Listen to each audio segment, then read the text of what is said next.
अगला टॉपिक है हमारा आइकन एंड सिंबल्स। चलिए हम पढ़ते हैं वन बाय वन और इससे कितने क्वेश्चंस आए आपके 2018 से लेकर 25 के बीच में, क्या क्या क्वेश्चंस बने हैं वो सब पढ़ेंगे। सबसे पहले मैं बात करता हूं question number first, what colour symbolises peace. देखिए आपने कभी पढ़ा होगा, तिरंगा देखा होगा तो तिरंगे से आपने पढ़ा होगा, तिरंगा में 3 कलर होते हैं। कौन कौन से होते हैं? रेड मतलब केसरिया कलर बोलते हैं उसको, केसरी कलर है ना। दूसरा कौन सा होता है? इसको सेफ्रॉन भी बोलते हैं। क्या बोलते हैं?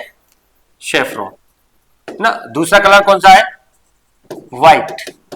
और तीसरा कलर कौन सा है? ग्रीन। तो आपने पता होगा व्हाइट को हम पीस के लिए पढ़ते हैं। किसके लिए पढ़ते हैं? पीस के लिए। ये रिवोल्यूशन के लिए पढ़ते हैं, क्रांति के लिए। और ये समृद्धि के लिए पढ़ते हैं, वेल्थ के लिए। याद है? तो ये यहां पर जो राइट आंसर क्या होगा हमारा? व्हाइट है, क्योंकि इसमें क्या पूछ रहा है वो? सिंबोलिसिस पीस कलर कौन सा है, तो आप क्या बता दोगे? व्हाइट। आगे चलते हैं। अब ये बाकी कलर किससे? ये सब अलग अलग है। ऑरेंज कलर अलग है, ब्राउन है, पिंक है। ये आपको पढ़ाया है कि कौन सी सिल्वर के कह सकते हैं रिवोल्यूशन के लिए कौन सा कलर लेते हैं। रेड चीजों के लिए रेड कलर आता है या ऑरेंज से भी आ जाता है। तो ये सब कलर है। मछली के लिए ऑरेंज कलर आ जाता है, इसको ऑरेंज रिवोल्यूशन बोलते हैं। आपको पढ़ाया होगा yellow revolution, orange revolution, silver revolution, ये आपको पढ़ाए गए हैं, याद है?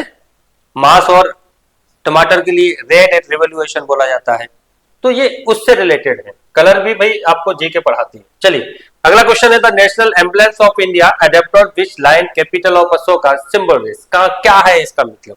उसके अंदर आपने देखा होगा कैपिटल ऑफ अशोका जो अपना अशोक चिन्ह है उसके नीचे लिखा रहता है सत्यमेव जयते, है ना, लिखा रहता है ना। तो इसका मतलब क्या है? इसका मतलब है पावर। क्या बताता है वो? पावर को इंगेज करता है, करेज हिम्मत बताता है, और तीसरा कॉन्फिडेंस बताता है। ये राइट इसका मतलब होता है, मीनिंग होता है किसका? Capital of line of Ashoka. Clear हुआ? क्या क्या देता है वो? पावर, करेज और कॉन्फिडेंस। अगला क्वेश्चन है हमारा थर्ड नंबर का।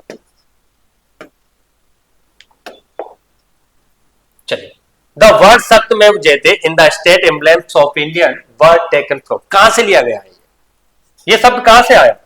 तो ये आया है उपनिषद। कहां से लिया गया है? और उस उपनिषद का नाम है मुंडक उपनिषद। क्या है? मुंडक मुंडक उपनिषद से लिया गया है। क्या? सत्यमेव जयते। ये कहां लगा रहता है? न्यायालय में कभी भी जाते हो ना, कोर्ट वगैरह में, वहां ये लिखा रहता है नीचे सत्यमेव जयते, यानी कि सत्य की हमेशा जय होती है। आगे चलते हैं अगले क्वेश्चन की तरफ। और ये आरएमएस 2018 और आरएमसी 2019 दोनों में पूछा जा चुका है ये क्वेश्चन। आगे चलते हैं। अगला क्वेश्चन है, who wrote our national song. किसने लिखा? तो ये बहुत अच्छे से पता है, नेशनल सॉन्ग किसने लिखा है? बंकिम चंद्र चट्टोपाध्याय यानी कि चटर्जी, दोनों एक ही सेम है, इनने लिखा है। याद रखना, सॉन्ग है और एक है एंथम। तो एंथम की बात आएगी तब रविन्द्रनाथ टैगोर, और सॉन्ग की बात आएगी तब बंकिम चंद्र चटर्जी। किसी किसी बुक में चट्टोपाध्याय भी कहा गया है। ठीक है, चलिए ये 2020 में पूछा जा चुका है और इससे अभी तक 4 क्वेश्चंस आए हैं विद इन 5 ईयर के दौरान। चलिए